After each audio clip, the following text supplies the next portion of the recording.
یوسف زمانی.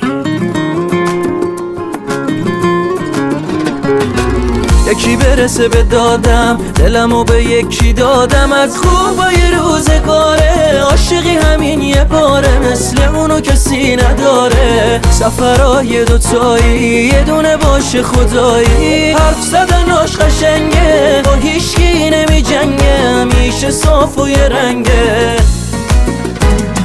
عشق منه اینو چشمام داره فریاد میزنه، توی هر کاری بگی عین منه. چپ میره راست میره هی دل میبره، هر جا برم واسه یه دیدن اون گل میخرم. دارو ندارم و پاش میذارم، جز خودش با هیچ کسی کار ندارم. یکی برسه به دادم.